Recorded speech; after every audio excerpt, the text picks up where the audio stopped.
Welcome to 360 Tamil. இன்னைக்கு இந்த வீடியோல நம்ம எந்த படத்தோட எக்ஸ்பிளனேஷன் பத்தி பார்க்க போறோம்னா, பெங்காலில 2023 வெளியான ஒரு போயம்கேஷ் பக்ஷியோட படத்தை பத்தி தான் பார்க்க போறோம். இவரை பொறுத்த வரைக்கும் ஒரு டிடெக்டிவா இருப்பாரு. ஃபிக்ஷனல் கேரக்டர் தான். இவரை பேஸ் பண்ணி நிறைய படங்கள் சீரிஸ்லாம் வந்திருக்கு. அதுல ஒரு பர்டிகுலர் படத்தோட கதையை பத்தி தான் நம்ம இந்த வீடியோல பார்க்க போறோம். கண்டிப்பா இந்த படம் உங்க எல்லாருக்குமே பிடிக்கும் நம்புறேன். இந்த படத்துல ஏகப்பட்ட கேரக்டர்ஸ் வருவாங்க. நான் சொல்லும் போதே பேரை நல்லா கவனிச்சு வச்சுக்கோங்க.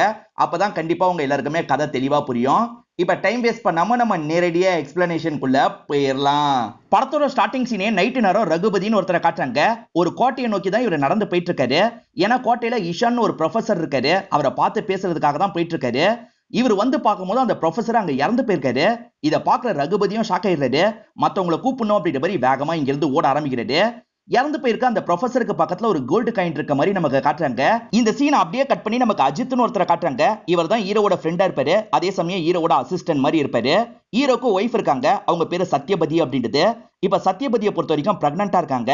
இந்த சமயம் ஹஸ்பண்ட் கூட தானே இருக்கணும். ஆனா ஹஸ்பண்ட் இவங்களை விட்டுட்டு வேலைக்காக போயிருக்காரு. எப்ப பாரு வேலை வேலைன்னு போயிடுறாரு. இந்த நேரத்திலேயாவது என் கூட தானே இருக்கணும். இதை பத்திலாம் நீ யாவது சொல்ல மாட்டியா அப்படின்ற மாதிரிலாம் இவர்கிட்ட பேசிட்டு இருக்காங்க.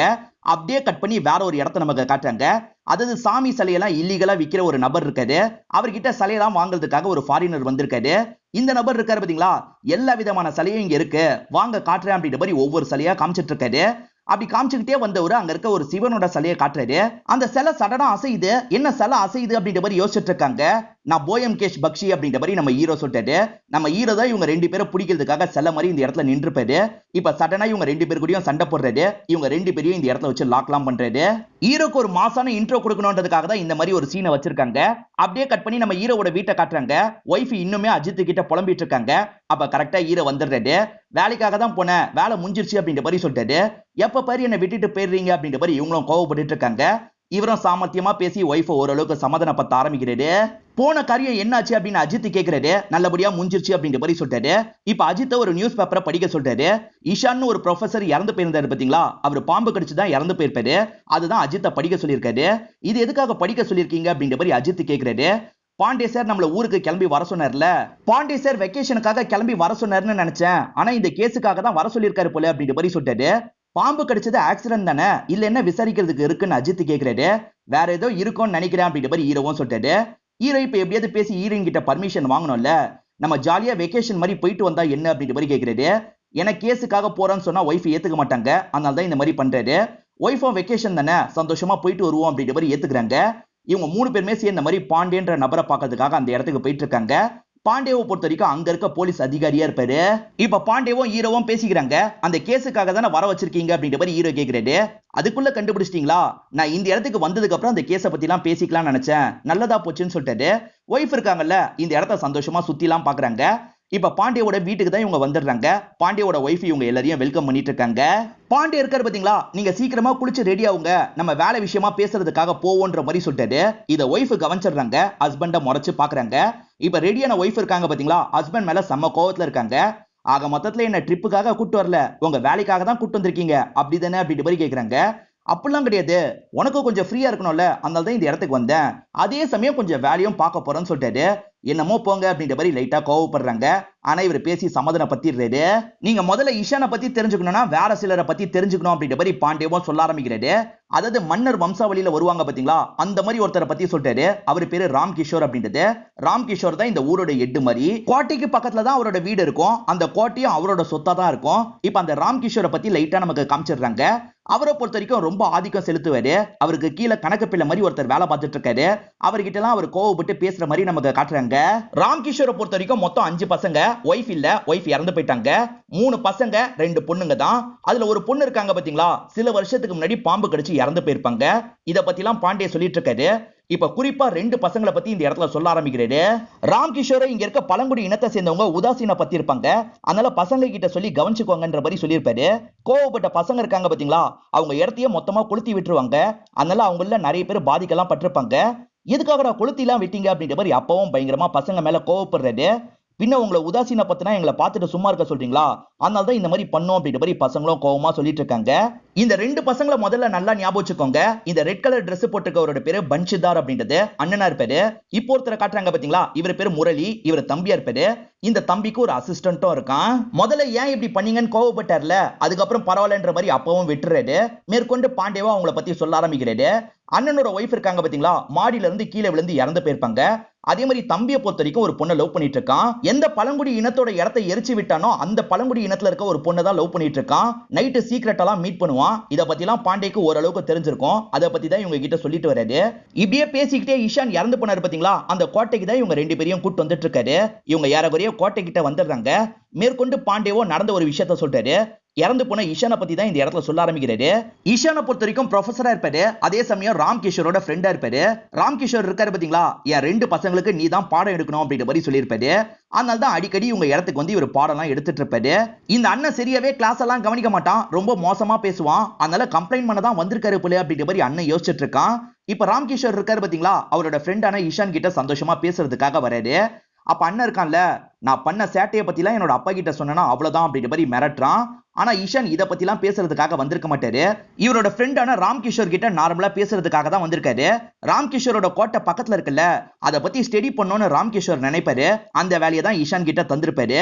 அந்த வேலையை பார்த்துட்டு இருக்கும் போதுதான் அவர் இறந்து போயிட்டாரு அப்படின்ற மாதிரி பாண்டியவும் புரிய வைக்கிறாரு. அந்த கோட்டைக்கு வெளியே ஒரு சாமியார் உட்காந்து இருக்கிறத ஈர கவனிக்கிறாரு. இவர் யாருன்ற மாதிரி பாண்டிய கிட்ட கேட்கிறாரு.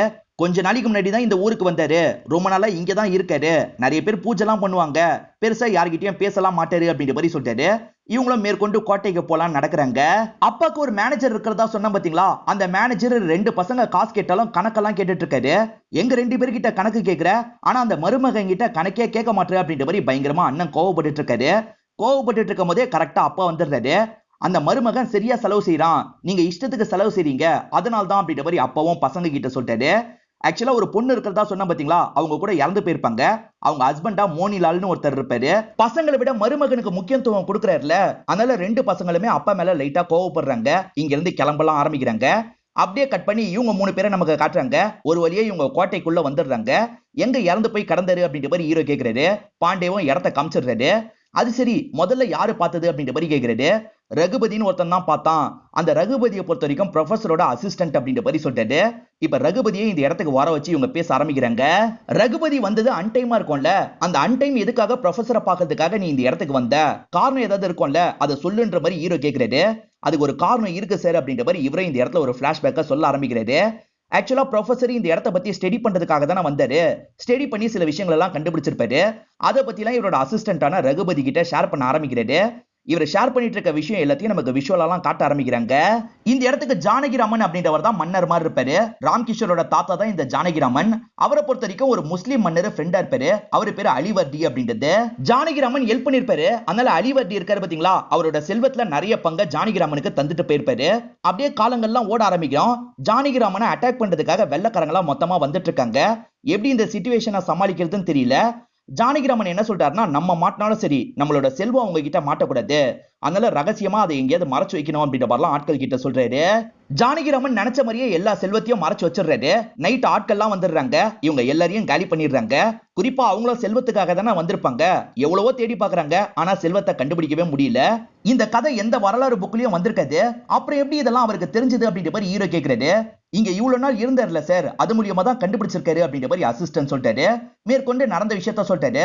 டைம் ஆயிடுச்சு ரகுபதி, நீ படுக்கிறதுக்காக உன்னோட இடத்துக்கு கிளம்பு, இன்னைக்கு நைட் எனக்கு ரொம்ப முக்கியமான நாள் அப்படின்ற மாதிரி சொல்லியிருப்பாரு. ஏன் இப்படி சொல்றாரு அப்படின்ற மாதிரி ரகுபதியும் யோசிச்சுக்கிட்டே தான் இங்க இருந்து கிளம்பி இருப்பாரு. அவர் சொன்னது திரும்ப திரும்ப இவரோட மைண்டுக்குள்ள ஓடிக்கிட்டே இருக்கும். நைட் ஒரு வாட்டி செக் பண்ணுன்ற மாதிரி செக் பண்றதுக்காக தான் அந்த இடத்துக்கு வந்திருப்பாரு. அங்கதான் அவர் இறந்து போயிருப்பாரு. அவருக்கு பக்கத்துல ஒரு கோல்டு காயினும் இருந்திருக்கும். இத பத்தி எல்லாம் சொல்லி முடிச்சிடுறாரு. இப்பதான் இவர்கிட்ட பேசுறதுக்காக ரெண்டு பசங்க வராங்க. இவங்க யாருன்னு பாத்தீங்கன்னா ராம் கிஷோரோட சின்ன பசங்களா இருப்பாங்க. இந்த பொண்ணோட பேரு துளசி அப்படின்றது, இந்த பையனோட பேரு சோட்டா அப்படின்றது. அவர் அவங்க ரெண்டு பேருக்கு கிளாஸ் எடுக்கிறதுக்காக வந்தார்ல, அதே மாதிரி அசிஸ்டன்டான ரகுபதி இவங்க ரெண்டு பேருக்கு கிளாஸ் எல்லாம் எடுப்பாரு. அந்த ரெண்டு பசங்க பேசிட்டு இருக்கிறத தள்ளி இருக்கிற ஹீரோவும் கவனிச்சிட்டு இருக்காரு. போதை சம்பந்தப்பட்ட சில பொருள் இருக்கும் பாத்தீங்களா, அதெல்லாம் ஒரு பெரியவர் விற்பாரு. அந்த பெரியவர் கிட்ட தான் இவங்க பேசிட்டு இருக்காங்க. ஹீரோ இருக்கார்ல, அந்த வீட்டுல இருக்க யாரெல்லாம் இந்த இதை வாங்கி சாப்பிடுவா அப்படின்ற மாதிரி கேக்குறாரு. ஐயா, அதெல்லாம் என்னால சொல்ல முடியாது அப்படின்ற மாதிரி இந்த பெரியவர் சொல்லிட்டாரு. சொல்ல முடியாதா சொல்ல மாட்டியா அப்படின்ற மாதிரிலாம் பாண்டே கோவமா கேக்குறாரு. சார் சார் கோவம்லாம் படாதீங்க, நம்ம அவங்க கிட்டயே போய் விசாரிச்சுப்போம் அப்படின்ற மாதிரி ஹீரோவும் சொல்லிட்டாரு. இப்ப இவங்க 3 பேருமே சேர்ந்த மாதிரி அந்த வீட்டுக்குள்ள நுழைஞ்சு வந்துடுறாங்க. அப்பா மருமகன் கூட தான் பேசிட்டு இருக்காரு. ஹீரோவை பார்த்தோன்னா யாரு என்ன அப்படின்ற மாதிரி கேக்குறாரு. ஹீரோ யாரு என்னன்றதெல்லாம் பாண்டே இந்த இடத்துல புரிய வச்சிடுறாரு. இப்ப இவர் இருக்கார்ல, இவங்க எல்லாருக்குமே சாப்பாடுலாம் அரேஞ்ச் பண்ணி சாப்பிட வச்சிட்டு இருக்காரு. அந்த இடத்துல இருக்க ஒரு போட்டோவையே ஹீரோ பார்த்துட்டு இருக்காரு. போட்டோல இருக்கிறது யாருன்ற மாதிரிலாம் இவர்கிட்ட கேக்குறாரு. ராம் கிஷோர் என்ன சொல்றாருன்னா, அவர் என்னோட அண்ணன், பேரு ராம் வினோத் அப்படின்றது. நாங்க 2 பேருமே சின்ன வயசுல இருக்கும் போது ஊர் ஊரா போய் வியாபாரம் எல்லாம் பண்ணுவோம். அந்த மாதிரி போகும்போது நோய் வந்து அவர் இறந்து போயிட்டாரு. எவ்வளவு ட்ரை பண்ணியும் காப்பாத்த முடியல அப்படின்ற மாதிரிலாம் சொல்லிட்டு இருக்காரு. இவங்க எல்லாருமே பேசிட்டு இருக்காங்க பாத்தீங்களா, இது எல்லாத்தையும் துளசின்ற அந்த பொண்ணு எட்டி எட்டி பார்த்துட்டு இருக்கா. அவ எட்டி பார்த்துட்டு இருக்கிறத ஹீரோ கவனிச்சிடுறாரு. உடனே அந்த பொண்ணு வேகமா அங்க இருந்து கிளம்பி போயிடுறா. இப்ப ஹீரோ அவரோட வீட்ல பாண்டே கூட தான் டிஸ்கஸ் பண்ணிட்டு இருக்காரு. கேஸ்ல எது நடந்தாலும் சரி உடனே சத்யா கிட்ட சொல்லிடுவாரு. இப்ப சத்யா கூட இந்த கேஸ பத்தி எல்லாம் டிஸ்கஸ் பண்ணிட்டு இருக்காரு. அப்பதான் இவங்க என்ன முடிவு பண்றாங்கன்னா, அந்த கோட்டையில கொஞ்ச நாள் தங்கணும் அப்படின்ற மாதிரி யோசிக்கிறாங்க. ஆனா சத்யா அதுக்கு ரொம்ப பயப்படுறாங்க. அங்க பாம்பு கடிச்சு ஒருத்தர் இறந்து போயிருக்காரு, உங்களுக்கு அந்த மாதிரி ஆயிடுச்சுன்னா என்ன பண்றது அப்படின்ற மாதிரிலாம் கேட்டுட்டு இருக்காங்க. அதுக்கு பாண்டே என்ன சொல்றாருன்னா, எங்க கூட சீதாராமன் ஒருத்தன் வரப்போறான், அவனுக்கு பாம்பு பிடிக்கிறதுலாம் கை வந்த கலை, அவன் பார்த்துப்பான் அப்படின்ற மாதிரிலாம் சொல்லிட்டாரு. இதனால ஒய்ஃபும் கடைசியில சரி போங்கன்ற மாதிரி ஏத்துக்கிறாங்க. இறந்து போன இஷான் கிட்ட ஒரு பாக்ஸ் இருக்கும். அந்த பாக்ஸை ஹீரோ கிட்ட காட்டுறாங்க. பாண்டேவோட அசிஸ்டண்டா ஒரு நபர் தான் இந்த பாக்ஸை காட்டுறாரு. அதே மாதிரி ஒரு காயின் கிடைச்சது பாத்தீங்களா, அந்த காயினையும் காட்டுறாரு. காயின்ல ஏதோ எழுதி இருக்கு. ஹீரோக்கு என்னன்னு படிக்க தெரியல, வேற மொழியில எழுதி இருக்கு, உங்களுக்கு தெரியுதா அப்படின்ற மாதிரி பாண்டேவோட அசிஸ்டன்ட் கிட்ட கேக்குறாரு. இது பார்சி மொழியில தான் எழுதி இருக்கு, அலிவர்டி கான் அப்படின்ற மாதிரி தான் எழுதி இருக்கு அப்படின்னு சொல்லிட்டாரு. ஜானகிராமனுக்கு ஒரு முஸ்லிம் மன்னர் நிறைய நகையெல்லாம் தந்ததா சொன்னாங்க பாத்தீங்களா, அந்த நகையா இருக்க வாய்ப்பு இருக்குன்ற மாதிரி ஹீரோவும் யோசிக்கிறாரு. இப்ப பெட்டியை ஓபன் பண்ணி பார்க்க ஆரம்பிக்கிறாரு. ஒரு பழங்காலத்து புக் இருக்கு. அந்த புக் எடுத்து ஓபன் பண்றாரு. பார்த்தா நிறைய பார்சி மொழியில தான் எழுதி இருக்கு. ஹீரோக்கு என்ன எழுதி இருக்குன்னு சுத்தமா புரிய மாட்டேங்குது. ஈஷானோட ஹேண்ட் ரைட்டிங் கூட கம்பேர் பண்ணி பாக்குறாரு. இது ஈஷான் எழுதுனது இல்லன்றது இவருக்கு தெரிய வருது. பக்கத்துல இருக்க பாண்டியோட அசிஸ்டன்ட்டுக்கு தான் பார்சி மொழி தெரியுதுல, நீங்க படிச்சு சொல்லுங்கன்ற மாதிரி கேக்குறாரு. அவரும் படிச்சு கொஞ்சம் கொஞ்சமா இவங்க கிட்ட சொல்லிட்டு இருக்காரு. ஒரு பசில் மாதிரி தான் கேள்வி இருக்கு, அதை சால்வ் பண்ண உங்களுக்கு புதையல் கிடைச்சிரும் போல. இறந்து போன இஷானை பொறுத்த வரைக்கும் பார்சி மொழி தெரிஞ்சிருக்கு, அது மூலியமா இந்த பசில சால்வ் பண்ணிருக்காரு போல, அதனால தான் கொலை செய்யப்பட்டிருக்காரோ அப்படின்ற மாதிரிலாம் யோசிக்கிறாங்க. ஹீரோவும் அஜித்தும் தங்க போறதா சொல்றாங்கல்ல, அப்பவும் சரின்ற மாதிரி ஏத்துக்கிறாரு. இவங்களுக்கு வேண்டிய விஷயத்தெல்லாம் பண்ணித்தான்ற மாதிரி மோனிலால் கிட்ட சொல்லிட்டு இங்க இருந்து கிளம்பிடுறாரு. அதாவது மருமகன் கிட்ட சொல்லிட்டு கிளம்பிடுறாரு. இப்ப மருமக இருக்காரு பாத்தீங்களா, வாங்கன்ற மாதிரி வீட்டுக்குள்ள எல்லாம் இவங்களை கூட்டு போயிட்டு இருக்காரு. உங்க ஒய்ஃபும் பாம்பு கடிச்சு இறந்து போனதா பாண்டே சார் சொன்னாரு, இது விபத்து நினைக்கிறீங்களா இல்ல யாராவது திட்டமிட்டு பண்ணிருக்காங்கன்னு நினைக்கிறீங்களா அப்படின்ற மாதிரி ஹீரோ கேக்குறாரு. திட்டமிட்டு பண்ண மாதிரி எனக்கு தோணல, விபத்தா தான் இருக்கும்ன்ற மாதிரி அவரும் சொல்லிட்டாரு. சரி நீங்க பாத்துக்கோங்கன்ற மாதிரி இங்க இருந்து கிளம்பிடுறாரு. பாண்டே சீதாராமன் ஒருத்தரை கூட்டு வந்திருப்பாரு. அவருக்கு பாம்பு பிடிக்கலாம் தெரியும். பாம்பு இருக்கான்னு பாத்துட்டியான்னு கேக்குறாரு. பாத்துட்டேன், எந்த பாம்பும் இல்லன்ற மாதிரி சீதாராமனும் இங்க இருந்து கிளம்பி போறாரு. 2 பேருமே சேஃபா இருங்கன்ற மாதிரி பாண்டே இருக்காரு பாத்தீங்களா, இங்க இருந்து கிளம்பிடுறாரு. இப்ப நைட் டைம் நடக்கிறத நமக்கு காட்டுறாங்க. இந்த தம்பிக்கு ஒரு கேர்ள் ஃபிரெண்ட் இருக்காங்க பாத்தீங்களா, அந்த கேர்ள் ஃபிரெண்ட் கூட சந்தோஷமா இவர் டைம் ஸ்பெண்ட் பண்ணிட்டு இருக்காரு. அந்த விஷயத்த அந்த வழியா வந்து துளசி கவனிச்சிடுறா. தம்பிக்கு அசிஸ்டண்டா ஒரு நபர் இருக்கிறதா சொன்ன பாத்தீங்களா, அந்த அசிஸ்டன்ட் இங்கதான் இருந்திருப்பான். இங்கெல்லாம் நீ வரக்கூடாதுமா, வா போலாம் அப்படின்ற மாதிரி வேகமா துளசியை இங்க இருந்து கூட்டு போறான். அப்படியே கட் பண்ணி இவங்க 2 பேரும் தூங்கிட்டு இருக்கிறத நமக்கு காட்டுறாங்க. அப்போ ஒரு பாம்பு இருக்கு பாத்தீங்களா, ஈரோ மேல ஏற ஆரம்பிக்குது. இப்ப ஈரவ கொத்துற மாதிரி வருது. அது கொத்துற மாதிரி வரும்போது தான் ஈரவும் கண் முழிச்சு ஷாக்கா வராது. அப்படியே கட் பண்ணி இங்கதான் இன்டர்வல போடுறாங்க. இன்டர்வலுக்கு முன்னாடி பாம்பு கொத்துற மாதிரி வந்தது பாத்தீங்களா, அது கொத்தவே செஞ்சிடும். ஹீரோ அந்த இடத்துல இறந்து போயிடுறாரு. ஆனா இது எல்லாமே ஹீரோனுக்கு வந்த கனவா இருக்கும். ஹஸ்பண்ட் அந்த இடத்துல போயிருக்காருல, எதுனாலும் ஆகலான்ற மாதிரி யோசிச்சதுனால தான் இந்த மாதிரி கனவு வந்திருக்கும். ஒய்ஃபும் பயங்கரமா பயந்துட்டு இருக்காங்க. இவங்க 2 பேரும் ஒரு ரூம்ல தூங்கிட்டு இருக்காங்கல்ல, அந்த ரூம் கதவை பொறுமையா ஒருத்தன் திறக்கிறான். ஹீரோ முழிச்சிடுறாரு. யார் அது அப்படின்ற மாதிரி வேகமா அவனை துரத்த ஆரம்பிக்கிறாரு. அவனும் பயந்து ஓடிட்டு இருக்கான். ஆனா ஒரு இடத்துல வச்சு ஹீரோ அவனை லாக் பண்ணிடுறாரு. அவன் முகத்தையும் ஓபன் பண்ணி பாத்துடுறாரு. தம்பிக்கு ஒரு அசிஸ்டன்ட் இருக்கிறதா சொன்னா பாத்தீங்களா, அந்த அசிஸ்டன்ட் தான் இந்த வேலையை பண்ணிருப்பான். எதுக்காகடா வந்த, என்ன பண்ண அப்படின்ற மாதிரிலாம் இவர் கேட்டுட்டு இருக்காரு. சீதாராமன் பாதுகாப்புக்காக வெளியே தான் இருப்பாரு. அவரை ஹீரோவும் வர வச்சிடுறாரு. வந்த சீதாராமன் ஸ்மெல் பண்ணி பாக்குறாரு. இவன் மேல இருந்து பாம்பு ஸ்மெல் வருது, இவன் பாம்பை விட்டுருக்கான் போல அப்படின்ற மாதிரிலாம் சொல்லிட்டாரு. சரி இவனை பாண்டே கிட்ட கூட்டு போன்ற மாதிரி ஹீரோ இருக்காரு பாத்தீங்களா, வேகமா அஜித்தை பாக்குறதுக்காக வராரு. பார்த்தா அவன் பாம்பை விட்டுருக்கான். அந்த பாம்பு அஜித் கிட்ட போயிருக்கு, கொத்துற மாதிரி போயிட்டு இருக்கு. அதுக்குள்ள ஹீரோ இருக்காரு பாத்தீங்களா, டார்ச் லைட் அடிச்சு அது தசை திருப்பிட்டு இருக்காரு. சடனா பக்கத்துல வந்து அந்த பாம்பை லாக் பண்ணிடுறாரு. இவர் லாக் பண்ணி புடிச்சதுக்கு அப்புறம் தான் அஜித்தும் முடிக்கிறாரு. நல்ல வேலை என்ன காப்பாத்திட்டு அப்படின்ற மாதிரி ஹீரோவை பார்த்து சொல்றாரு. நம்ம இந்த கேஸை விசாரிக்கிறது அந்த வீட்டை சேர்ந்த யாருக்கோ பிடிக்க மாட்டேங்குது, அவங்க தான் இதெல்லாம் பண்ணிட்டு இருக்காங்க அப்படின்ற மாதிரி அஜித்தை பார்த்து சொல்றாரு. இப்ப மறுநாள் அந்த வீட்டுல இருக்கவங்க கிட்ட விசாரணை பண்ணோம் அப்படின்ற மாதிரி வந்துடுறாரு. முதல்ல அப்பா கிட்ட நார்மலா பேசிடுறாரு. குறிப்பா தம்பியோட ஆள் ஒருத்தன் தானே மாட்டிருக்கான், அதனால தம்பி கிட்ட பேசுறதுக்காக வந்துடுறாங்க. உன்கிட்ட வேலை செய்யறானே அவன் நேத்து எங்க இருந்தான் அப்படின்ற மாதிரி கேக்குறாங்க. மதியானம் லீவ் கேட்டான், நான் தந்துட்டேன் அப்படின்ற மாதிரி இவர் சொல்லிட்டாரு. ஓஹோ, லீவ் தந்துட்டு நைட்டு தனிப்பட்ட முறையில வேலை கொடுத்தியா அப்படின்ற மாதிரி இவங்க கேக்குறாங்க. நீங்க என்ன சொல்றீங்க எனக்கு புரிய மாட்டேங்குது, எனக்கு வேலை இருக்கு அப்படின்ற மாதிரி தம்பி கிளம்பிடுறான். இவங்களும் மேற்கொண்டு விசாரிக்காம அவனை விட்டுறாங்க. அடுத்ததா அந்த அப்பாக்கு அசிஸ்டன்ட் மாதிரி ஒருத்தர் வேலை பார்க்கறாருல, அவர்கிட்ட பேசுறதுக்காக இவங்க வந்துடுறாங்க. ராம்கிஷோரோட அண்ணன் பல வருஷத்துக்கு முன்னாடி இறந்து போயிருக்காரு. அந்த டிராவல் அப்ப நீங்களும் கூட இருந்திருக்கீங்க, என்ன நடந்தது தெளிவா சொல்லுங்க அப்படின்ற மாதிரி ஹீரோ கேக்குறாரு. இந்த இடத்துல தான் இந்த அசிஸ்டன்ட்டும் நடந்த விஷயத்த சொல்ல ஆரம்பிக்கிறாரு. நமக்கும் விஷுவலா நடந்ததை காட்டுறாங்க. இந்த ஊரோட பல பகுதிக்கு போவாங்க. நிறைய மார்க்கெட்லாம் இருக்கும் பாத்தீங்களா, அதுல வட்டிக்கு காசு தந்து அந்த பிசினஸ் தான் பண்ணிட்டு இருப்பாங்க. கணக்கு வழக்கு எழுதுறதுக்கு ஆளு தேவையில்ல, அதுக்காக தான் அசிஸ்டன்ட் இவங்க 2 பேர் கூடயும் டிராவல்லாம் பண்ணுவாரு. இந்த டிராவல்ல பர்டிகுலரா ஒரு ஊருக்கு வந்திருப்பாங்க. அந்த ஊர்ல வச்சுதான் ஈஷான ராம்கிஷோர் பார்த்திருப்பாரு. இவங்க 2 பேருமே ஏற்கனவே ஃப்ரெண்ட்ஸா இருந்திருப்பாங்க. உன்னை ரொம்ப நாள் கழிச்சு பார்த்ததுல சந்தோஷம், நீயே என் கூட வந்துருன்னு சொல்லியிருப்பாரு. அதுக்கப்புறத்துல இருந்து இவங்க 4 பேருமே சேர்ந்த மாதிரி டிராவல்லாம் பண்ணிருப்பாங்க. அப்பதான் அண்ணனுக்கு அம்மம் போட்டுரும். அந்த அம்மம் பரவ வாய்ப்பு இருக்குல்ல, என்ன பண்றது அப்படின்ற மாதிரிலாம் அண்ணனும் தம்பியும் டிஸ்கஸ் பண்ணிட்டு இருப்பாங்க. இவங்க 2 பேருமே என்ன முடிவு எடுக்க போறாங்களோ அப்படின்ற மாதிரி இவங்க 2 பேர் தள்ளி இருந்து இந்த விஷயத்தெல்லாம் கவனிச்சிட்டு இருப்பாங்க. அண்ணன் இருக்காரு பாத்தீங்களா, நான் உங்க கூட வரது உங்களுக்கே ஆபத்தா முடியும், நீங்க மட்டும் போங்கன்ற மாதிரி சொல்லியிருப்பாரு. அதனால அண்ணனை அப்படியே விட்டுட்டு இவங்க 3 பேர் மட்டும் அங்க இருந்து கிளம்பி இருப்பாங்க. இத பத்தி இவர் சொல்லிட்டு இருக்கும் போது துளசி எட்டி எட்டி பாக்குறா. இவ எட்டி பார்த்துட்டு இருக்கிறத ஹீரோ கவனிச்சிடுறாரு. இது வரைக்கும் போதும் அப்படின்ற மாதிரி இவருக்கு நன்றியை சொல்லிட்டு அந்த துளசி கிட்ட பேசுறதுக்காக வந்துடுறாரு. இப்ப துளசி கிட்ட வந்து ஹீரோ நார்மலா பேச ஆரம்பிக்கிறாரு. உன் கூடயே ஒரு அண்ணன் இருப்பான்ல, அவன் எங்கன்னு கேக்குறாரு. அவன் அண்ணன் கிடையாது, அவன் என்னோட தம்பி அப்படின்ற மாதிரி இந்த பொண்ணு சொல்றா. அது சரி, உன்னோட அக்கா இறந்து போனாங்கல்ல, அந்த நாள் நடந்த விஷயத்த தெளிவா சொல்லுன்னு கேக்குறாரு. இந்த பொண்ணும் சரின்ற மாதிரி சொல்ல ஆரம்பிக்கிறா. ஏதோ ஒரு ஃபெஸ்டிவல் மாதிரி தான் நடக்குது போல. இவங்க எல்லாருமே காட்டு பகுதிக்கு வந்துடுறாங்க.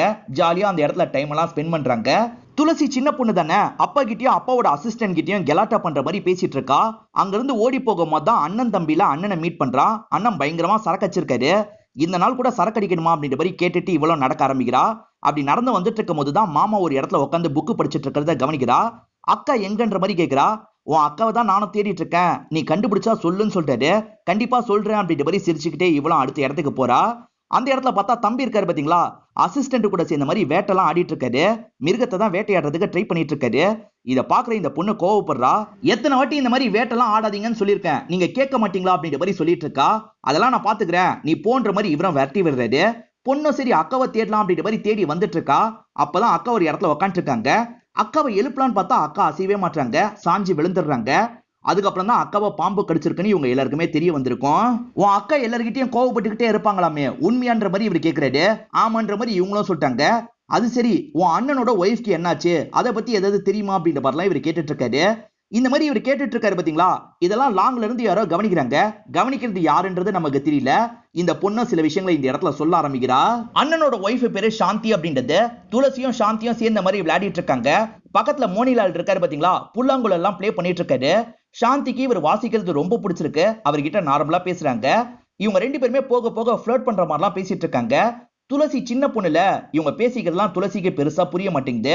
அப்பதான் மோனிலாலோட ஒய்ஃப் இந்த இடத்துக்கு வந்துடுறாங்க. அதாவது துளசியோட அக்கா இந்த இடத்துக்கு வந்துடுறாங்க. வந்த அக்காவும் சாந்தி மேல பயங்கரமா கோவப்படுறாங்க.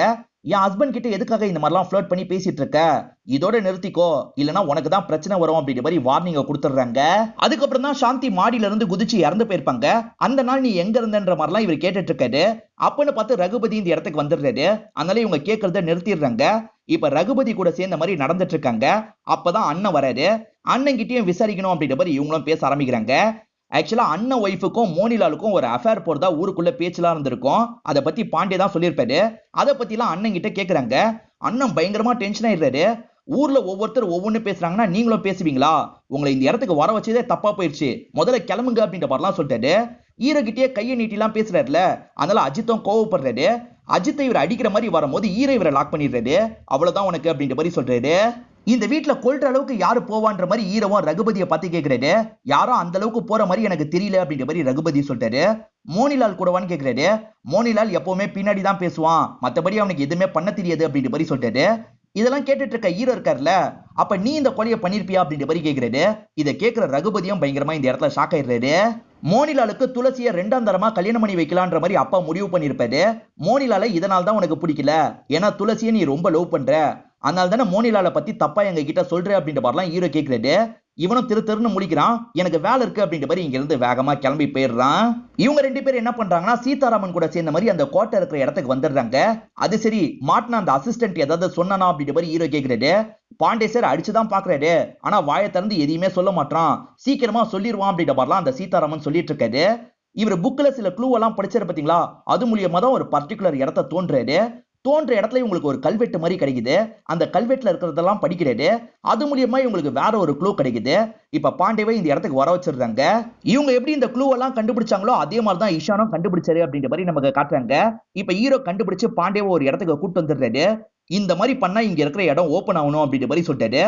இப்ப பண்றாரு, அதே மாதிரி அந்த வழி ஓபன் ஆயிருது. இவங்களும் உள்ள இருக்கிற இடத்துக்கு வந்துடுறாங்க. டார்ச் லைட் வெளிச்சத்துல ஒவ்வொரு இடமா பார்த்துட்டு இருக்காங்க. உள்ள பார்த்தா எதுவுமே இல்லாத மாதிரி ஒரு பானை இருக்கு. இந்த பானைக்குள்ள தங்க காசுகள் இருந்திருக்க வாய்ப்பு இருக்குன்னு ஹீரோ சொல்லிட்டாரு. உள்ள ஒரு டார்ச் லைட் கிடைக்குது. டார்ச் லைட்டை வச்சுதான் இந்த அட்டாக் நடந்திருக்க வாய்ப்பு இருக்கு அப்படின்ற மாதிரி டார்ச் லைட் எல்லாம் பாண்டே கிட்ட இவரும் தந்துடுறாரு. ஈஷான் மட்டும் தனியா இந்த இடத்துக்குள்ள வரல, வேற யாரு கூடயோ சேர்ந்து தான் வந்திருக்காரு. அவன் தான் ஈஷானை சாவடிச்சுட்டு இங்க இருந்து கிளம்பி போயிருக்கான். அப்பதான் காயின் மிஸ் ஆயிருக்கு அப்படின்ற மாதிரி சொல்லிட்டாரு. அப்படியே கட் பண்ணி இந்த இடத்துல அண்ணனை நமக்கு காட்டுறாங்க. அண்ணன் இருக்காரு பாத்தீங்களா, ரகுபதியை போட்டு பயங்கரமா திட்டுறாரு. என் அப்பா இடத்துல இருந்து பெண்ணை திருடி இருக்க, இன்னைக்கு பெண்ணை திருடி இருக்க, நாளைக்கு தங்கத்தை திருடுவ, இதுக்கப்புறம் இந்த இடத்துலயே நீ இருக்க கூடாதுன்னு சொல்லிட்டாரு. எங்க வீட்டு சோத்தியே தின்னுட்டு எப்படி உன்னால இப்படி பண்ண முடியுது அப்படின்ற மாதிரி மோனிலாலும் இவரை போட்டு திட்டுறாரு. ரெண்டு பேருமே சேர்ந்த மாதிரி இந்த இடத்துல அடிக்கலாம் செஞ்சுட்டு இருக்காங்க. இத பத்தி எல்லாம் அப்பா கிட்ட சொல்லிட்டாங்க. அப்பவும் அவனை வெளியே அனுப்பிருங்க அப்படின்ற மாதிரி சொல்லிட்டாரு. ஐயா, நான் உண்மையிலேயே இதெல்லாம் பண்ணல அப்படின்ற மாதிரி இவன் சொல்றான். ஆனா அப்பவும் இவங்களும் ஏத்துக்க மாட்டாங்க. முதல்ல நீ இங்க இருந்து கிளம்பு அப்படின்ற மாதிரி அடிச்சு துரத்தி விட்டுட்டு இருக்காங்க. இதெல்லாம் துளசி கவனிச்சிடுறாங்க. துளசியை பொறுத்த வரைக்கும் அவரை லவ் பண்றாங்கல்ல, அவர் அனுப்பாதீங்க, அவர் தப்புலாம் பண்ணிருக்க மாட்டாருன்னு சொல்லிட்டாங்க. அதை மீறி இவர் அனுப்பி விட்டுறாங்க. இந்த கோட்டைக்கு வெளியே ஒரு சாமியார் உட்காந்து இருந்தாரு பாத்தீங்களா, அந்த சாமியாருக்கு ஏதாவது தெரியுமா, பேசி பாப்போன்ற மாதிரி இவங்க ரெண்டு பேருமே அந்த சாமியார் கிட்ட பேசுறதுக்காக வந்திருக்காங்க. அப்பன்னு பார்த்து இந்த இடத்துக்கு அப்பாவும் மருமகனும் சேர்ந்து வந்திருக்காங்க. இவங்களும் நடுவுல வந்து பேசுவாங்க போல. ஓஹோ, நீங்க பேசுறதுக்கு வந்திருக்கீங்களா, நாங்க அப்புறமா பேசிக்கிறோம் அப்படின்ற மாதிரி கிளம்பிடுறாங்க. இதனால ஹீரோவும் அஜித்தும் சேர்ந்த மாதிரி அந்த சாமியார் கிட்ட பேசுறாங்க. அன்னைக்கு நைட்டு இந்த இடத்துல வச்சு நீங்க யாரையாவது பாத்தீங்களா, நீங்க ஏதாவது சொன்னா நல்லா இருக்கும் அப்படின்ற மாதிரிலாம் இவங்க கேட்டுட்டு இருக்காங்க. இப்ப சாமியாரும் ஏதோ சொல்றதுக்காக வராரு. அப்பதான் பின்னாடி இருந்து இவங்க ரெண்டு பேருக்கும் சவுண்ட் கேக்குது. யாரோ எட்டி பாத்துருக்காங்க அப்படின்றது இவங்களுக்கு தெரியுது. அந்த நபர் அங்க இருந்து ஓடிடுறாரு போல. இவங்க மேற்கொண்டு சாமியார் கிட்ட சொல்லுங்கன்ற மாதிரி கேக்குறாங்க. சாமியார் என்ன சொல்றாருன்னா, இப்ப வேணாம், நைட் இந்த இடத்துக்கு வாங்க, கண்டிப்பா நிறைய விஷயங்களை சொல்றேன்னு சொல்லிட்டாரு. சரின்ற மாதிரி இவங்களும் இந்த இடத்தை விட்டு கிளம்பிடுறாங்க. ரகுபதியை வீட்டை விட்டு துரத்திட்டாங்க பாத்தீங்களா, அதை பத்தி எல்லாம் துளசியே இவங்க ரெண்டு பேர்கிட்ட ஓடி வந்து சொல்லிட்டு இருக்கா. மாஸ்டர் அப்படிலாம் பண்ணிருக்க மாட்டாரு, காப்பாத்துங்க அப்படின்ற மாதிரிலாம் கேட்டுட்டு இருக்கா. இவர் என்ன சொல்றாருன்னா, நிப்ப மாத்துறது, அதுக்கப்புறம் இங்க ஊத்துற வேலையெல்லாம் யாரு பாப்பான்ற மாதிரி கேக்குறாரு. என் அப்பாவோட அசிஸ்டன்ட் தான் பண்ணுவாருன்ற மாதிரி இந்த பொண்ணு சொல்றா. அந்த வேலைக்காக அவர் தான் எடுத்திருக்க வாய்ப்பு இருக்கு, அவர் வந்துட்டாருன்னா ப்ராப்ளம் சால்வ் ஆயிடும், மாஸ்டரை திரும்பி சேர்த்துப்பாங்க, நீ கவலைப்படாம போயிட்டு வா அப்படின்ற மாதிரி துளசிய சமாதான பத்தி இங்க இருந்து அனுப்பி வச்சிருக்காரு. இப்ப நைட்டு நேரம் மோனிலால் படுத்து தூங்கிட்டு இருக்கிறத நமக்கு காட்டுறாங்க. திடீர்னு வீட்டுக்குள்ள யாரோ ஓடி போற மாதிரி இவருக்கு சவுண்ட் கேக்குது. இவர் சட்டுன்னு இவரோட ரூமை விட்டு எந்திரிச்சிடுறாரு. யாருது அப்படின்ற மாதிரி கேட்டுக்கிட்டே வெளியே வந்துட்டு இருக்காரு. அந்த இடத்துல தான் அப்பா உட்காந்து இருக்காரு. என்னாச்சு அப்படின்ற மாதிரி இவரை பார்த்து கேட்கிறாரு. ஏதோ ஓடின மாதிரி இருந்தது, நீங்க கவனிக்கலையான்னு கேட்கிறாரு. இல்ல, நான் கவனிக்கல அப்படின்ற மாதிரி அப்பா சொல்லிட்டாரு. அந்த ப்ரொஃபசர் இறந்து போனதுல இருந்தே நம்ம வீட்டுக்குள்ள நைட் யாரோ நுழையிறதுக்கு ட்ரை பண்ற மாதிரியே எனக்கு தோணுது அப்படின்ற மாதிரி மோனிலால் சொல்லிட்டாரு.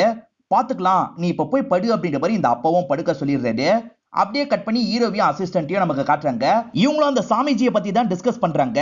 ராம்கிஷோரோட அண்ணன் போட்டோவை இவங்க வீட்டுல வச்சு பார்த்தாங்க பாத்தீங்களா, அந்த போட்டோல இருக்க ஒரு மாதிரியே தான் இந்த சாமிஜியும் இருக்காரு அப்படின்ற மாதிரி தான் இவங்க யோசிக்கிறாங்க. அதே மாதிரி அந்த குடும்பத்தை சேர்ந்தவங்க கையில ஒரு கயிறை கட்டியிருப்பாங்க.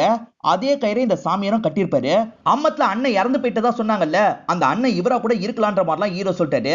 அதை பத்தி கூட பேசுறதுக்காக நம்மள வர சொல்லிருக்கலாம் அப்படின்ற மாதிரி பேசிக்கிட்டே தான் இவங்க அந்த இடத்துக்கு வராங்க. அந்த இடத்துக்கு வந்து பார்க்கும்போது அந்த இடத்துல குருஜி இறந்து போயிருக்காரு. அவரோட கால்ல பாம்பு கடிச்ச மாதிரி தடயம் தான் இருக்கு. நம்ம வரதுக்கு கொஞ்ச நேரம் முன்னாடி தான் இது நடந்திருக்கு. பாம்பு கடிச்ச மாதிரி தெரியல, யாரோ திட்டமிட்டு பண்ணிருக்காங்கன்ற மாதிரிலாம் அசிஸ்டன்ட் கிட்ட ஹீரோ சொல்லிட்டாரு. இப்ப மறுநாள் நமக்கு காட்டுறாங்க. ஹீரோ பாண்டேவை கூப்பிட்டு இவங்க கிட்ட பேசுறதுக்காக இவங்க வீட்டுக்கு வந்துடுறாரு. நாங்களே உங்க கிட்ட பேசணும்னு நினைச்சோம், நீங்களே வந்துட்டீங்க, நைட் எங்க வீட்டுக்குள்ள ஒருத்தன் பூந்திருக்கான் அப்படின்ற மாதிரி அப்பா சொல்லிட்டாரு. நீங்க பாத்தீங்களா அப்படின்ற மாதிரி ஹீரோ கேக்குறாரு. நான் பார்க்கல, என்னோட மாப்பிள்ள பாத்துருக்காரு அப்படின்ற மாதிரி சொல்லிட்டாரு. மாப்பிள்ள என்ன சொல்றாருன்னா, நான் லைட் ஸ்லீப்பர், நைட் ஒருத்தன் ஓடி போனதை நான் பார்த்தேன் அப்படின்ற மாதிரி சொல்லிட்டு இருக்காரு. இதெல்லாம் அண்ணனும் தம்பியும் கேட்டுட்டு இருக்காங்கல்ல. ஓடி போனவன் கண்டிப்பா அந்த ரகுபதியா தான் இருப்பான், எங்க வீட்டுல எதையோ திருடுறதுக்கு அவன் தொடர்ச்சியா ட்ரை பண்ணிட்டு இருக்கான் போல அப்படின்ற மாதிரிலாம் சொல்லிட்டு இருக்காங்க. இப்ப ஹீரோ என்ன சொல்றாருன்னா, அந்த சாமியாரும் பாம்பு கடிச்சு இறந்து போயிருக்காரு, அது சாமியார் கிடையாது, உங்க அண்ணன் தான் அப்படின்ற மாதிரி சொல்லிட்டாரு. அவரை பார்க்கும் போதுலாம் என்னோட அண்ணன் ஞாபகம் தான் எனக்கு வரும், எதை வச்சு அண்ணன் சொல்றீங்க அப்படின்ற மாதிரி அப்பா கேட்கிறாரு. உண்மையா என்ன நடந்திருக்க வாய்ப்பு இருக்குன்ற மாதிரி ஹீரோவும் இந்த இடத்துல சொல்ல ஆரம்பிக்கிறாரு. அண்ணனுக்கு அம்மம் போட்டிருக்கோம், அண்ணன் என்ன சொல்லுவாருன்னா, என்னை எப்படியாவது காப்பாத்துங்கன்ற மாதிரி தான் சொல்லுவாரு. ஆனா தம்பி இவர் கூட போனா நமக்கும் ஆபத்து வரும்ன்ற மாதிரி யோசிச்சிருப்பாரு. அதனால அண்ணனை இங்கேயே வெட்டணும்னு முடிவு பண்ணிருப்பாரு. அண்ணன் நம்மள போக சொல்லிட்டாரு அப்படின்ற மாதிரி மத்த ரெண்டு பேர்கிட்ட போய் சொல்லி தான் அவங்கள கூட்டு போயிருப்பாரு. அதுக்கு பழி வாங்குறதுக்காக தான் உங்க அண்ணன் பல வருஷம் கழிச்சு திரும்பி வந்திருக்காரு. அது எப்படியோ தெரிஞ்சு நீங்க கொலை பண்ணிருக்கீங்க, உண்மையை சொல்லுங்க அப்படின்ற மாதிரிலாம் ஹீரோ கேக்குறாரு. ஆனா பசங்க இருக்காங்கல்ல, என் அப்பவே நீ குற்றம் சொல்றியா அப்படின்ற மாதிரி அடிக்கிறதுக்காக வராங்க. ஆனா பாண்டியா அவங்கள எல்லாம் கண்ட்ரோல் பண்ணிட்டு இருக்காரு. ரகுபதியை இவங்க எல்லாம் சேர்ந்து திட்டி வீட்டை விட்டு அனுப்பி விட்டாங்க பாத்தீங்களா. ரகுபதி நேரா இவங்க 2 பேரை பாக்குறதுக்காக தான் வந்திருப்பாரு. நான் எந்த பெண்ணையும் திருடல, வேணும்ட்டு என் மேல பழிய போட்டு என்ன அனுப்பி விடுறாங்க, வேற எதுலயாவது என்ன சிக்க வைக்க போறாங்க, நீங்க தான் காப்பாத்தணும் அப்படின்ற மாதிரிலாம் இவங்க கிட்ட சொல்லியிருப்பாரு. ஈஷானை இந்த வீட்டுல இருக்க யாரோ ஒருத்தர் தான் கொலை பண்ணிருக்கீங்க. ஈஷானு புதையல் அடையிறதுக்காக இங்க இருக்க யார் கூடயோ கை கோர்த்திருக்காரு. 2 பேருமே சேர்ந்து தான் ரூம்குள்ள நுழைஞ்சிருக்காங்க. எதுக்கு பிரிக்கணும், ஈஷானை சாவடிச்சிடலான்ற மாதிரி தான் ஈஷானை சாவடிச்சிருக்காங்க. அப்பதான் ரகுபதி வர சவுண்ட் கேட்டிருக்கு. அதனால தான் அந்த ரூமை விட்டு அவரோட பாடியை வெளியே கொண்டு வந்து போட்டிருக்காங்க. அதுக்கப்புறம் அங்க இருந்து கிளம்பி போயிருக்காங்க. உங்கள யாரோ ஒருத்தர் தான் இதை பண்ணிருக்கீங்க அப்படின்ற மாதிரி சொல்லிட்டாரு. இந்த வீட்டுல இருக்க எல்லாருமே முழிச்சிட்டு இருக்காங்க. ஹீரோவும் ஒவ்வொருத்தரையா பார்த்துட்டு இருக்காரு. அப்படியே பார்த்துக்கிட்டே இருந்தவர் மோனிலாலுக்கு பக்கத்துல வராரு. இவர் தான் இந்த விஷயத்தெல்லாம் பண்ணிருக்காரு அப்படின்ற மாதிரி சொல்லிட்டாரு. இது நானா, வளராதீங்க அப்படின்ற மாதிரிலாம் மோனிலால் சொல்லிட்டு இருக்காரு. யாரையும் பாம்புலாம் கடிக்கல, பெண்ணு நிப்ப வச்சுதான் குத்தி இருக்காங்க, எங்க உங்க பெண்ணை காட்டுங்கன்னு கேக்குறாரு. இப்ப மோனிலால் இருக்காரு பாத்தீங்களா, பெண் எடுக்கிறதுக்கு தயங்குறாரு. அப்படி எடுத்தவர் என்ன பண்றாருன்னா சடனா துளசியை லாக் பண்ணிடுறாரு. யாராவது பக்கத்துல வந்தீங்கன்னா இவ கதையை முடிச்சிருவேன் அப்படின்ற மாதிரிலாம் சொல்லிட்டாரு. இவங்க யாருமே பக்கத்துல போக மாட்டாங்க. ஒரு ஸ்டேஜ்ல துளசியை தள்ளி விட்டு வேகமா ஓட ஆரம்பிக்கிறாரு. ஹீரோவும் பிடிக்கணுன்றதுக்காக வேகமா பின்னாடி துரத்திட்டு போறாரு. பக்கத்துல ஒரு கோட்டை இருக்கு பாத்தீங்களா, அந்த கோட்டைக்குள்ளதான் போறாரு. ஹீரோவும் பிடிச்சு சண்டெல்லாம் போடுறாரு. அதை மீறியே இவர் தள்ளி விட்டு வேகமா ஓடிடுறாரு. ஹீரோவும் பிடிக்கணுன்ற மாதிரி பின்னாடியே துரத்திட்டு வந்துட்டு இருக்காரு. அப்ப மறைஞ்சிருந்த மோனிலால் இருக்காரு பாத்தீங்களா, சடனா அந்த பெண்ணை வச்சு இவரோட கழுத்தையே குத்திடுறாரு. அதுல விஷம் இருக்கும். அதனால ஹீரோவும் இந்த இடத்துல வீக்கான மாதிரி கீழே விழுந்துடுறாரு. அப்படியே கட் பண்ணி ஹீரோவோட ஒய்ஃபை நமக்கு காட்டுறாங்க. அவங்களுக்கு தண்ணி குடம் உடைஞ்சிருது. இப்ப பாண்டியாவோட ஒய்ஃப் எல்லாம் கத்தியை கூப்பிட்டு இருக்காங்க. இந்த இடத்துல இருக்க மோனிலால் இருக்கான் பாத்தீங்களா, எதுக்காக இதெல்லாம் பண்ணா அப்படின்றத சொல்ல ஆரம்பிக்கிறான். இவனை பொறுத்த வரைக்கும் நார்மல் ஆளா தான் இருப்பான். பொண்ணு ஆசைப்பட்டதுனால தான் இவனுக்கு கல்யாணம் பண்ணி வச்சிருப்பாங்க. ஆனா இந்த வீட்டுக்கு வந்ததுல இருந்து மோனிலால யாருமே மதிக்கவே மாட்டாங்க. காரணம் இவன் வசதியானவன் இல்லல்ல, அதனால தான் மதிக்கவே மாட்டாங்க. இந்த வீட்டுக்கு வாக்கப்பட்டு வந்த சாந்தி தான் இவரை மதிச்சு பேசுவாங்க. இவருக்கு சாந்தியை பிடிக்க ஆரம்பிச்சிருக்கும். இவங்க 2 பேருமே லவ்லாம் பண்ணிட்டு இருப்பாங்க. மாத்தி மாத்தி சீக்கிரட்டா லெட்டர்லாம் எழுதிட்டு இருப்பாங்க. அந்த லெட்டர்லாம் ஒய்ஃப் கண்டுபிடிச்சிருவாங்க. கண்டுபிடிச்ச ஒய்ஃப் சாந்தியை பாக்குறதுக்காக வந்துடுறாங்க. எவ்வளவு நாளா இது நடக்குது அப்படின்ற மாதிரி கோவமா கேக்குறாங்க. நீ இருக்க வரைக்கும் என்னோட ஹஸ்பண்ட் ஏன் கண்ட்ரோல்ல இருக்க மாட்டாரு, அதனால நீ சாவு அப்படின்ற மாதிரி சடனா புடிச்சு தள்ளி விட்டுறாங்க. சீக்கிரட்டா மீட் பண்ற மாதிரி பிளான் இருக்கும். லெட்டரை கண்டுபிடிச்சதுனால தான் ஒய்ஃப் இந்த இடத்துக்கு வந்து இவங்களோட கதையை முடிச்சிருக்காங்க. இப்பதான் மோனிலாலும் இந்த இடத்துக்கு வந்து இந்த விஷயத்த பாக்குறாரு. இங்க நடந்த விஷயம் யாருக்குமே தெரியக்கூடாது, இதுக்கப்புறம் நீங்க ஒழுங்கா இருக்கீங்க, இல்லனா அவ்வளவுதான் அப்படின்ற மாதிரி இவங்க மிரட்டுறாங்க. இவர் சாந்தியை தான் லவ் பண்ணிருப்பாரு. ஒய்ஃப் இந்த மாதிரி பண்ணிட்டால, ஒய்ஃப் ஏதாவது பண்ணணும் அப்படின்ற மாதிரிலாம் யோசிக்க ஆரம்பிச்சிருப்பாரு. ஆக்சுவலா இவங்க எல்லாருமே ட்ரிப்புக்காக காட்டு பகுதிக்கு வந்தாங்க பாத்தீங்களா. இவர் ஒய்ஃபுக்கு பக்கத்துல பாசமா பேசுற மாதிரி வராரு. இவர் பெண்ணு நிப்பு அவங்களோட கழுத்தையே இறக்கிடுறாரு. பாம்பு கடிச்ச மாதிரி இவர் தான் செட் பண்ணிருப்பாரு. இவங்களை நடுவுல யாரோ கவனிச்ச மாதிரி நமக்கு காமிச்சாங்க பாத்தீங்களா. இவர் தான் நடுவுல கவனிச்சிருப்பாரு. சாமியார் கிட்ட இவங்க பேசும்போது எட்டி பார்த்தது இவரோட வேலையா தான் இருக்கும். அதே மாதிரி நைட்டு சாமியாரை பத்தி பேசிட்டு வந்தாங்கல்ல, சாமியாரை இந்த குடும்பத்தை சேர்ந்தவர் அப்படின்றது இவருக்கு தெரிய வந்திருக்கும். அதே சமயம் சாமியார் நம்மள கவனிச்சிருக்க வாய்ப்பு இருக்கு, அதை பத்தி சொல்லிட்டா பிரச்சனைன்னு யோசிச்சிருப்பாரு. அதனாலதான் நைட் வந்து சாமியார் கதையை முடிச்சிருப்பாரு. இது எல்லாத்தையும் இப்ப ஹீரோ கிட்ட சொல்லிடுறாரு. ஹீரோ எப்படியும் சாக தானே போறாரு, அதனாலதான் இந்த விஷயத்தெல்லாம் சொல்றாரு. இந்த வீட்டுல இருக்க செல்வத்தெல்லாம் இவர் யூஸ் பண்ணிக்கலாம், ஆனா இவருக்குன்னு எந்த செல்வத்தையும் இவர் எடுத்துட்டு போக முடியாது. இந்த மாதிரி சமயத்துல தான் ஈஷானும் அந்த புதையலை பத்தி பேசியிருப்பாரு. அதனால ஈஷான் கூட சேர்ந்து இவர் வேலை எல்லாம் பண்ணிருப்பாரு. ஈஷானை சாவடிச்சதுக்கு அப்புறம் தான் அந்த இடத்துல புதையல் இல்ல, கொஞ்சோண்டு நாணயம் மட்டும் தான் இருக்குன்றது இவருக்கு தெரிய வந்திருக்கும். இதை பத்தி எல்லாம் ஹீரோ கிட்ட சொல்லிட்டு இங்க இருந்து நடக்க ஆரம்பிக்கிறாரு. அப்ப மத்த ஆட்கள் இருக்காங்க பாத்தீங்களா, இந்த இடத்துல இவரை சுத்தி எல்லாம் வளைச்சிடுறாங்க. அவ்வளவுதான் மாட்டிக்கிட்டோம் அப்படின்ற மாதிரி இவரும் யோசிச்சுட்டு இருக்காரு. அப்பதான் ஹீரோ இருக்காருல, தப்பிச்சிடலாம் நினைச்சியா அப்படின்ற மாதிரி பேசிக்கிட்டே இவரை நோக்கி நடந்து வந்துட்டு இருக்காரு. என்ன இந்த விஷத்தை போட்டு கூட இவன் சாகாம இருக்கான்ற மாதிரி இவரும் ஆச்சரியமா பார்த்துட்டு இருக்காரு. சரி நம்மளே சாவடிச்சுப்போம் அப்படின்ற மாதிரி அந்த நிப்பு வச்சு இவரோட கழுத்தையே குத்திக்கிறாரு. இல்ல நீ சாக மாட்ட, ஏன்னா உண்மையான பெண்ணு என்கிட்ட தான் இருக்குன்ற மாதிரி ஹீரோவும் பெண்ணை காட்டுறாரு. இப்பதான் நடந்த விஷயத்த நமக்கு காட்டுறாங்க.